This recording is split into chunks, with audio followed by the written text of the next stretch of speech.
AITA for choosing a promotion over my wife and ending our marriage. My wife thought she could control my life choices and threaten me. Well, she was dead wrong. Here I am, a 32-year-old man, sitting in my new, empty apartment. 3 weeks ago, I got the call every railroader dreams of hearing. A yard supervisor position with BNSF Railway at their main hub in Denver. This was not just any supervisor job. This was the fast track to becoming a train master and eventually a division superintendent if I played my cards right. The pay was incredibly good. A base salary of $78,000, but with guaranteed overtime, we were talking over $120,000, probably up to $140,000 with hazard and holiday pay, on top of full railroad retirement benefits and a really nice pension. This was generational money, the kind that pays for kids' college and ensures a real retirement. I have been married to Lauren for 6 years. She is 29. She works part-time at a dental office, making $18 an hour when she bothers to show up. She was always complaining. She wanted a bigger house, a better car, vacations that were not just camping at my friend's lake cabin. This job solved all our financial problems. I had worked as a train conductor for 8 years, grinding it out on the freight lines across Iowa and Nebraska. Endless days, awful weather, a dangerous job that few would have the guts to take on. But I was building my career for this moment. Getting off the tracks, finally earning a real salary behind a desk instead of freezing outside. When I got home that Tuesday night, I was buzzing with excitement. Everything I had worked for since high school, when I chose to make money instead of getting into debt with a useless liberal arts degree. Years of proving myself, building a reputation as a guy who gets things done. The regional supervisor had specifically chosen me out of hundreds of applicants. Lauren was watching some trashy reality TV show, a glass of wine in her hand. She gave me that jaded look she had perfected, the same one she used for telemarketers or door-to-door salesmen. I started telling her everything. The call, the promotion, the opportunity. I probably sounded like a kid who had just made the varsity team, but I did not care. This was huge. Her response, "Great, honey. Can you grab the potatoes and maybe open another bottle while you're up?"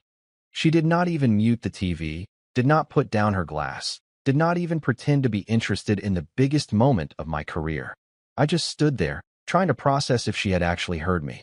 I tried again, slower this time, like I was explaining quantum physics to a golden retriever. I talked about what this meant financially, the huge step forward I had been working my entire adult life for, how we could finally have everything she had always been asking for. That is when she finally looked at me and asked the question, "So, when are you going to start looking for something local?" I thought she was confused. No, Lauren, this was the job. Denver was only a 6-hour drive from our town in Nebraska, but she was serious, with that smug expression she got when reality did not align with her expectations. "You're not actually thinking of taking it, are you?" And just like that, all the excitement vanished. What followed was a 4-hour argument that went nowhere, except to show me exactly who I was married to. Lauren was clear, it was not happening. No job, no move, not even an adult discussion about it. She had her life here, and apparently, it was sacred. Let me describe her life here. We lived in Grand Island, Nebraska. The biggest thing to happen there recently was when the Walmart got an in-store McDonald's. People talked about it for months like we had landed on Mars. Her career consisted of answering phones at a dental office and occasionally cleaning instruments. Her social circle? 3 women whose hobbies included criticizing their husbands and having weekly nights out at Applebee's where they spent hours complaining without ever changing anything about their lives. But this was the life she could not leave, her personal minefield. "I'm not moving to some expensive city where I don't know anyone," she told me, as if Denver were a foreign planet. "My whole support system is here." Her support system? Her mom, who lived 20 minutes away and called whenever she needed money or someone to complain to. Her sister, Natalie, who was already on her second marriage and second divorce by age 26. Her co-workers, who spent their time figuring out how to call in sick without getting fired. I tried every reasonable proposal I could think of. What if I took the job and we commuted to Denver on weekends? Too much driving. What if she stayed here while I got settled, then joined me later? Long distance never works. What if we just spent a weekend there so she could see the city? She rolled her eyes and told me to stop being ridiculous. Every suggestion was shot down before I could even finish explaining it. This was her telling me what I was going to do, as if I were a slow child. And according to her, what I was going to do was call back and turn down the job so we could continue living in Nowheresville, Nebraska. This was the thing I had ignored for years, probably because I was thinking with the wrong head when I proposed. Every major decision had always been her way. Where we lived, her choice, close to her family, because God forbid she had to drive more than 20 minutes to see her mom. Vacations? Always somewhere she picked, often with her sister as a bonus. The car she drove, which I paid for, a Jeep Cherokee, because she said my reliable old pickup truck was an embarrassment. Weekends? Whatever she wanted. Shopping sprees we could not afford or visits to her family, while I was ignored, treated like a walking ATM. I had convinced myself that this was marriage. Happy wife, happy life. Nope. Except I was the only one making sacrifices, and she was never satisfied anyway. Nothing was ever enough. This job was my red line. Not because I wanted to be difficult, but because it was about deciding if I was going to spend the rest of my life letting another person dictate what I was allowed to achieve. When she realized I was not going to cave immediately like I always did, she brought out the big guns. "You're being selfish," she said, hands on her hips, like she was talking to a disobedient child. "Lauren, you know damn well I want this promotion to give you the life you've always dreamed of. What is wrong with you?" Whatever. Real husbands do not abandon their wives for money. If you really loved me, you would not even consider leaving me behind. And real wives support their husbands. I shot back. She did not like that. My brother Grant called later that night, while Lauren was upstairs taking one of her hour-long baths. He is a mechanic, married to his high school sweetheart for 10 years. "Dude, you'd be crazy not to take that job. Railroad supervisors make a fortune and Denver is a great city. What's Lauren's problem?" When I explained her position, there was a silence. I could hear him trying to understand the logic. Man, Camille would have had my bags packed before I even hung up the phone. She'd probably drive me there herself and help me find an apartment. That hit me hard, because he was right. A partner who actually cared about my success would have been excited, looking up neighborhoods and opportunities, proud that her husband was getting promoted, instead of acting like I just announced I was joining a cult. I looked at this woman I had promised to love and cherish when I was young and naive, and I said the only thing I could. "Lauren, I will never force you to move with me." She smiled, kissed me on the cheek like I was a good little boy who had learned his lesson and would not dare challenge her authority again. "Good choice. Call them tomorrow, thank them, and decline. There will be other opportunities." Other opportunities? The next day, I did make a call, but it was to accept the job and ask when they needed me to start. I know what that sounds like. That I was a liar who tricked his wife and disappeared without warning. My 6 years of marriage to Lauren had taught me exactly how she handled conflict. Forget a thoughtful, adult conversation.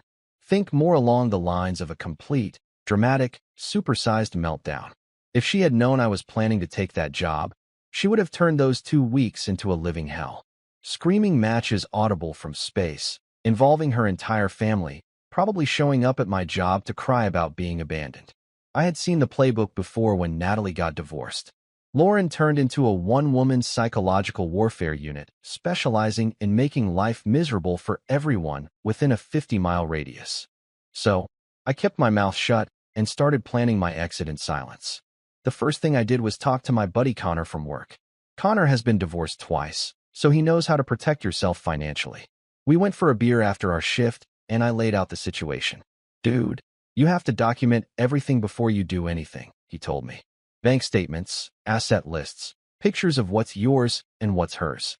Divorce lawyers are expensive, but getting cleaned out in court is a lot more expensive. Trust me, I have got the scars to prove it." Connor was right. I had been funding Lauren's lifestyle for years, while she spent like we had a money printing machine in the basement. If this went south, and with Lauren, everything eventually went south, I needed proof. I quietly opened a checking account at a different bank and started having my paychecks deposited there. But I did not just move money. For 2 weeks, I photographed every bill, receipt, and statement from the last 3 years, anything with my name on it, proving exactly who was funding our lifestyle. We had always kept separate accounts anyway.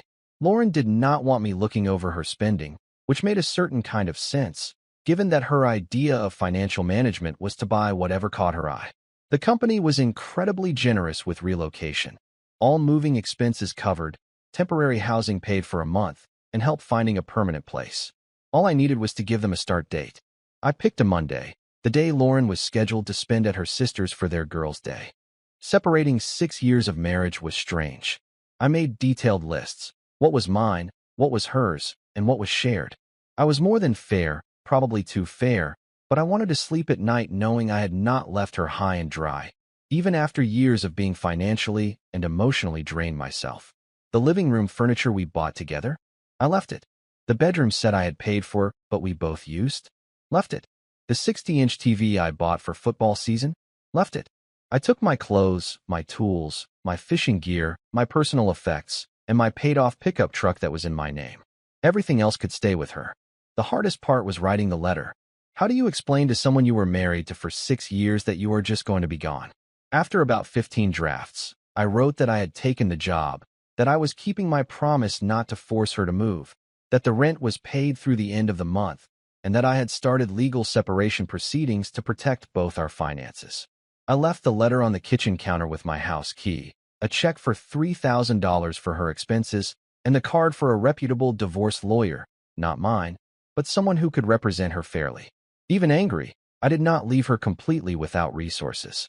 The movers were pros.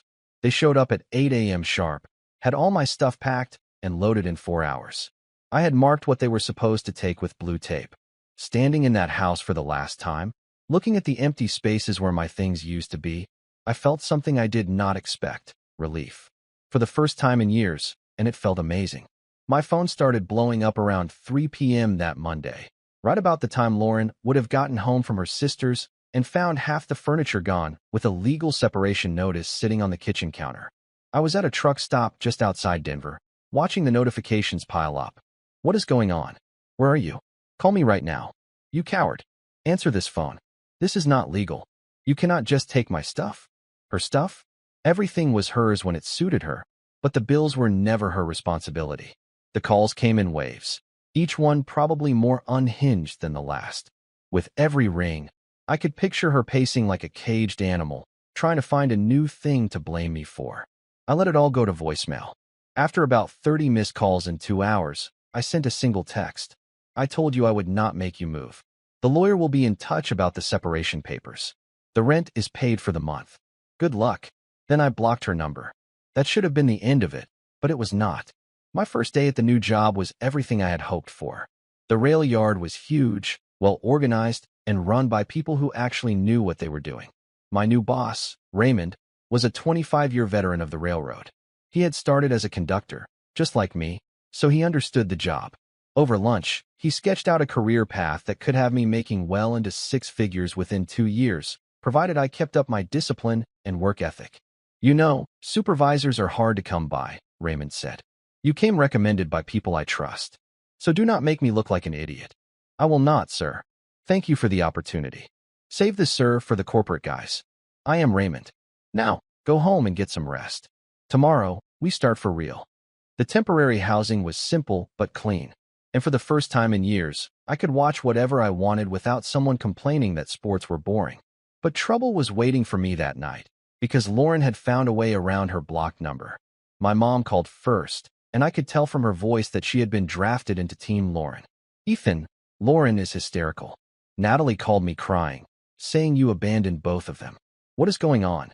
Both of them? As if I had been married to Natalie, too.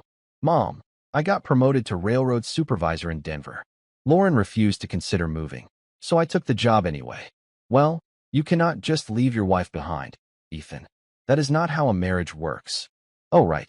But apparently, giving up any chance of career advancement to keep my wife comfortable in a dead-end town, that was exactly how marriage was supposed to work. Natalie called next, and that conversation was a real treat. Ethan, you are a complete idiot. Lauren is devastated. She has been crying for 6 hours straight.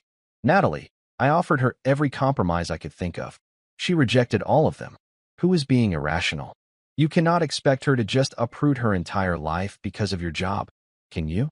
Her part-time job and weekly trips to Applebee's with women who had nothing better to do than complain about their marriages. That was the life that was apparently worth more than a $120,000 railroad career.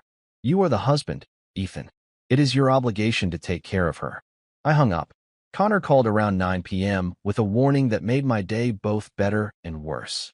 Dude, Lauren is calling everyone at the depot, trying to get people to talk you into coming back.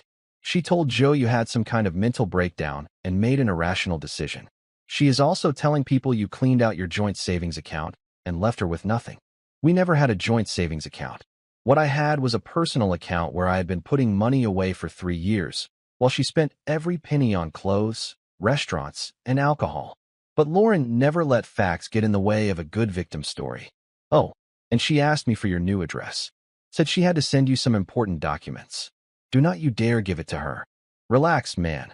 Was not planning on it, but you be careful. She is not handling this well. No kidding, Connor. Thanks for the heads up. On the third day, I got a call from my father-in-law, Harold, a man who had treated me for 6 years like a nuisance his daughter had to put up with.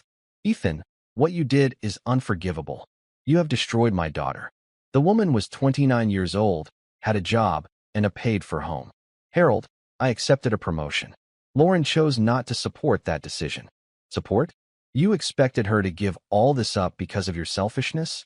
That railroad job is not even a real career move, Ethan. It is just more manual labor with fancier titles. That one hit a nerve. I felt my anger rise. Harold had spent his entire life as an insurance salesman. He never made more than $40,000, even in his best years, but he felt qualified to judge my career choices. Harold, in my first year, I will make more than you have ever made in a single year of your entire life. Silence. I could almost hear his brain trying to process that. Well, money is not everything, Ethan. Family is what matters. You are absolutely right. Which is exactly why it is so disappointing that your daughter does not consider me enough family to support my career. He hung up on me. By the end of the first week, Lauren had decided to take her one-woman victim show to social media. Natalie was sending Connor screenshots of her Facebook posts. And my God, she was going for the Olympic gold in victimhood, while also competing for the title of most delusional person on the internet. When you support a man through the hard years, only to be abandoned the moment he gets a promotion. Ladies, remember, if he leaves you for a job, he was never committed to the marriage in the first place. The post had 50 comments, almost all from her friends and family members calling me a narcissistic sociopath, claiming I had used Lauren for emotional support and then thrown her away when I did not need her anymore.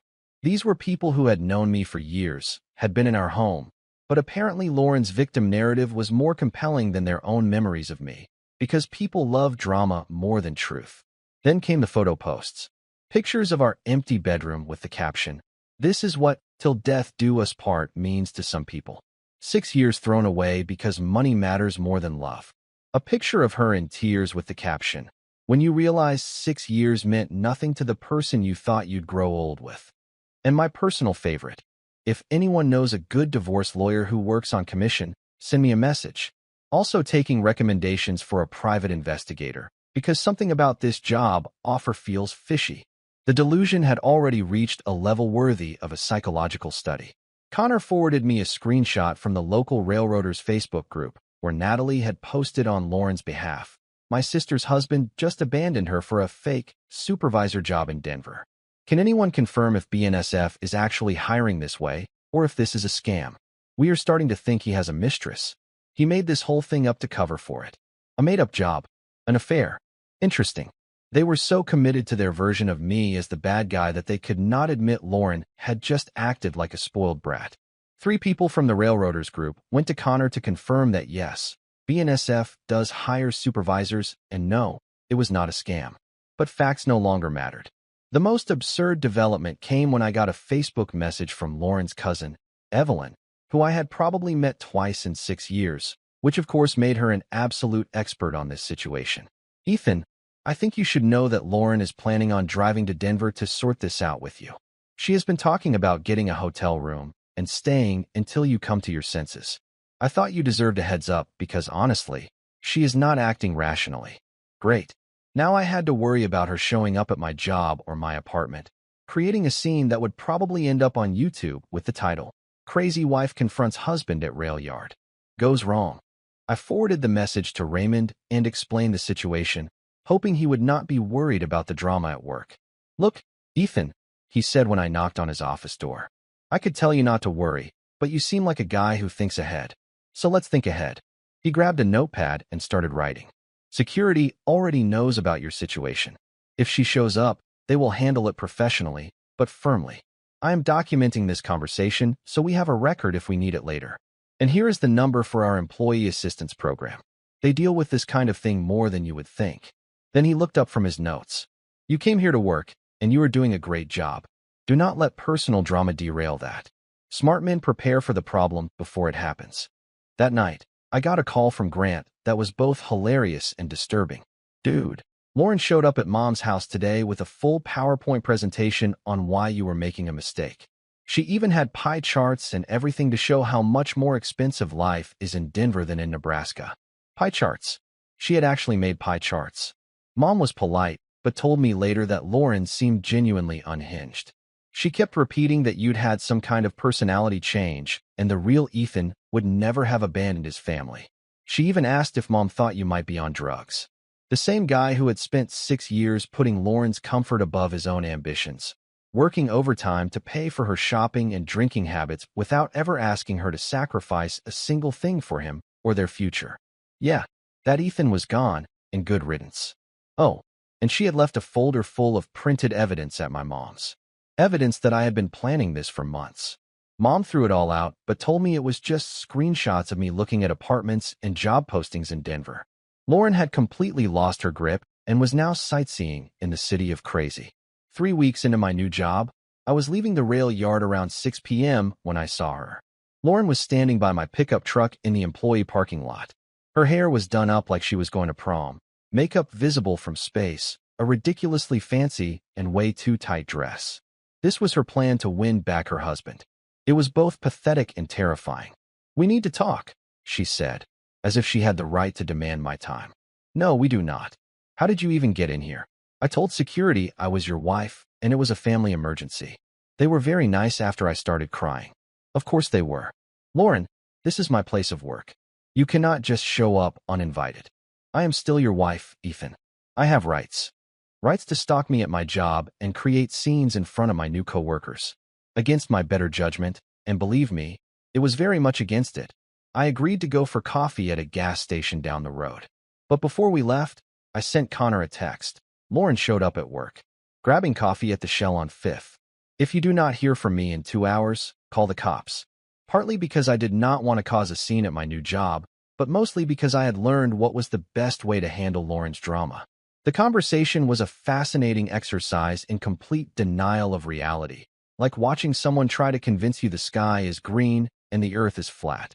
It was clear she had rehearsed her whole act, probably in front of a mirror while listening to some motivational podcast. "I have been thinking," she said, stirring her coffee. "Maybe I was too quick to dismiss the Denver idea. It could be an adventure, you know, like when we were first dating and everything felt exciting. Lauren, you were very clear. You did not want to move for my career. You called me selfish for even considering it. I was scared, Ethan. You caught me off guard, and I reacted badly. But I have been doing some research, and there are actually good opportunities there. I could work at a bigger dental office, maybe even go back to school for dental hygiene like I have always talked about." And there it was.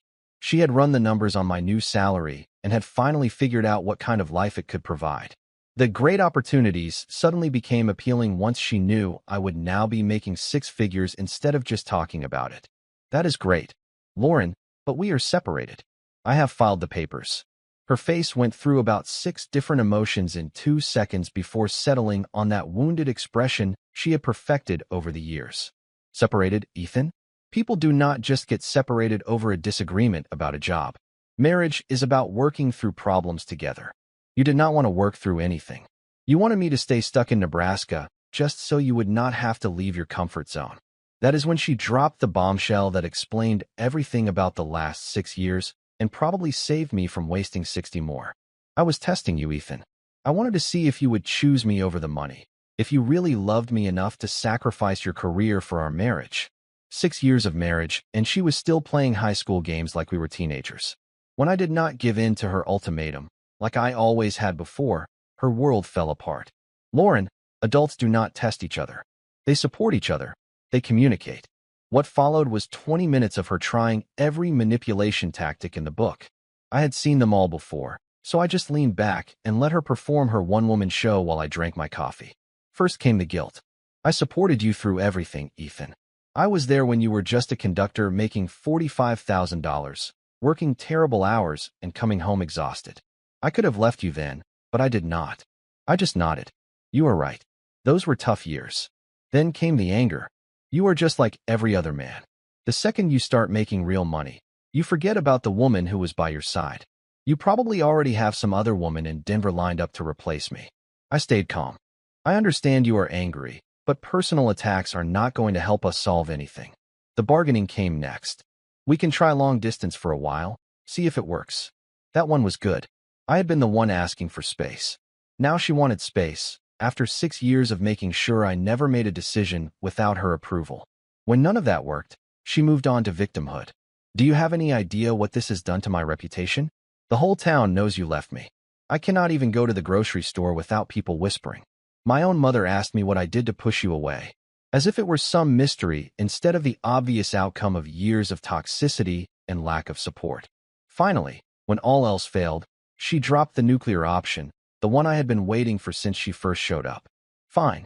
If you want to throw away our marriage over this job, then you owe me for the years I invested in us. I owe you what?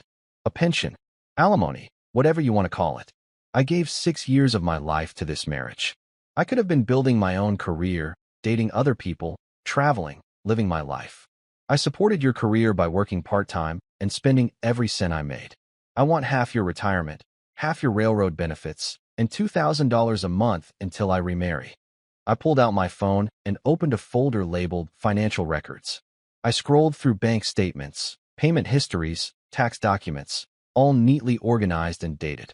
Lauren, I have been documenting our finances for 3 years. You want to see what percentage of the household expenses you have actually paid for versus what I have funded? She looked lost, like this was not part of her script. Because I can show you exactly how much you have contributed to our financial goals, your employment history, and what the Nebraska family court typically decides in these kinds of cases. And it is not what you are asking for. I kept my voice calm, like I was discussing the weather. And if you do not agree to this voluntarily, I will take you to court and let everyone see what kind of man you really are. Lauren, you are not getting half my retirement or any alimony. So I am going to sue you for everything you are worth. My lawyer says I have a good case for abandonment and emotional distress. I took out my wallet, grabbed a business card, and slid it across the table to her. This is the lawyer I found for you. She is competent, fair, and will give you a realistic expectation of what you can actually get. I stood up and left a 20 on the table for our coffees. And Lauren, I have been documenting everything since the day I got the job offer. If you want to turn this into a war, that is your choice. But I am prepared for that possibility. She shot up from her chair, knocking it over so hard that half the gas station turned to look. You are going to regret this, Ethan. When you are all alone in your apartment, eating frozen dinners, and working ridiculous hours for people who do not care about you, you will see what you lost. I already know what I lost. Someone who thought marriage meant I had to fund her lifestyle while she contributed nothing. I am very happy with that trade.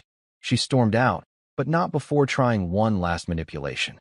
Your mother was right about you. She said you were always selfish and I was too good for you.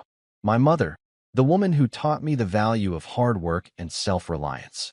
Of course, she thought I was selfish for accepting a promotion. Honey, my mother threw out your so-called evidence and told you to stop coming to her house. But yeah, let's pretend she is on your side. The look on her face was worth the 8-hour drive she had just wasted. That confrontation at the gas station was 6 weeks ago, and honestly, it was the closure I did not even know I needed. Seeing Lauren in full manipulation mode, running through her entire playbook of guilt trips and power plays like she was following a manual, just confirmed that I had made the right decision and probably saved myself from decades of misery. But the story does not end there, because Lauren's capacity for self-destruction apparently has no limits, and she was just getting warmed up. First, she went back to Nebraska and tried to turn our separation into some kind of community crusade. She posted all over the local Facebook groups about how railroad companies were destroying families by requiring relocations for promotions. She even started a petition to protect Nebraska families that got 12 signatures before people realized how absurd it was. The petition was actually hilarious. I had Connor screenshot it for me before it disappeared. The entire text sounded like it was written by someone who had never had a real job and did not understand how careers worked in the adult world. Next, she decided to take her victim tour to the Nebraska Department of Labor by filing an official complaint, claiming that BNSF was discriminating by requiring supervisors to work at their main sites instead of letting them manage remotely from whatever small town their wives preferred. The complaint was dismissed in a week, but not before she wasted the time of public servants with her delusions about labor law. According to Connor, Lauren tried to get a job at the bank where my mom works part-time. She apparently thought a family connection would help her once the divorce proceedings started. The bank manager took one look at her resume. 6 different jobs in 4 years, multiple unexplained absences, and a pattern of Monday sickness, so regular you could set a calendar by it. He politely suggested she look elsewhere. Today, she is working at a call center for $12 an hour. The job involves getting yelled at all day by angry customers, which is probably good practice for her next marriage. She is now living with her sister Natalie, who is apparently already tired of funding her legal fantasies and emotional meltdowns. Natalie called Grant last week to ask how Ethan was doing, which was really code for asking if he was ready to come back so Lauren would stop being her problem. Grant's response was perfect. Ethan is doing great. He is making more money than ever, living in a city with actual restaurants and culture. Basically, he is living his best life while Lauren is working at a call center and sleeping on her sister's couch. How do you think this is going to end? The divorce papers were filed 3 weeks ago, and Lauren's lawyer sent me a settlement proposal so ridiculous that I had to frame it and hang it in my kitchen as a conversation piece. She was asking for half my retirement, half my railroad benefits, my pickup truck, alimony of $3,500 a month for at least 5 years, while she rebuilds her career, and, the cherry on top, damages for emotional distress and loss of future earning potential. Her career as a $12 an hour call center operator, the career she would rebuild to justify $3,500 in monthly alimony. The loss of future earning potential was my favorite part. According to her lawyer's logic, being married to me had somehow prevented her from reaching her full professional potential, which was apparently much greater than working part-time at a dental office for 6 years. My lawyer's response was a professional way of saying to forget it. Nebraska alimony laws do not favor stay-at-home wives who worked part-time by choice while their husbands paid all the bills. We sent Lauren's legal team bank statements proving that I had paid for 90% of our living expenses for 6 years, while she spent her salary on whatever caught her eye at the moment. The really fun part was when her lawyer tried to argue that Lauren deserved credit for emotional support and domestic management. My lawyer's response included pictures of our house at the time of the separation. Dishes piled in the sink, clothes scattered everywhere, and empty bottles lined up on the counter like trophies. Emotional support and domestic management? Really? Meanwhile, my actual life has gotten so much better that sometimes I almost feel guilty about it. I found a great apartment near downtown Denver with a view of the mountains that costs less than what I was paying for the rented house in Nebraska. The building has amenities I did not even know existed: a gym, a pool, a business center, and decent neighbors. I got my first performance review at work, and Raymond called me into his office with a folder full of notes. Ethan, I will be direct. We were hoping for good things when we hired you, but you have exceeded all our expectations. He opened the folder and showed me efficiency reports, safety metrics, and team feedback forms. Your crews are hitting production targets ahead of schedule. Your safety record is spotless, and the guys actually want to work on your shifts. That is rare. I have already talked to the regional manager about fast-tracking you for Trainmaster training before your 2nd anniversary here. The overtime was real and significant, and my first monthly paycheck was more than I used to make in 6 weeks back in Nebraska.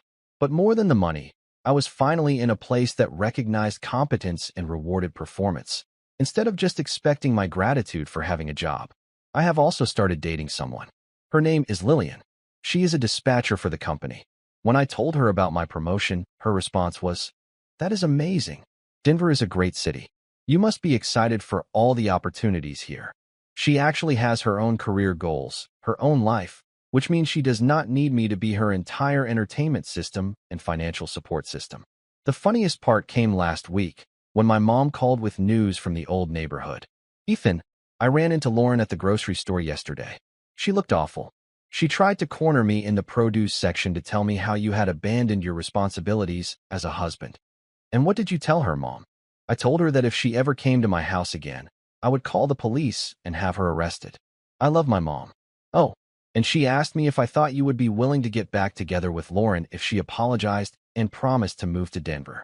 I told her that ship has sailed, hit an iceberg, and sunk to the bottom of the ocean where it belongs. So there you have it.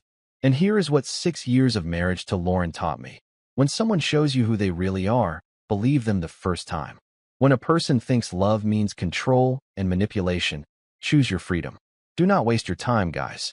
If you liked it, don't forget to leave a comment and support the channel by subscribing. See you in the upcoming stories.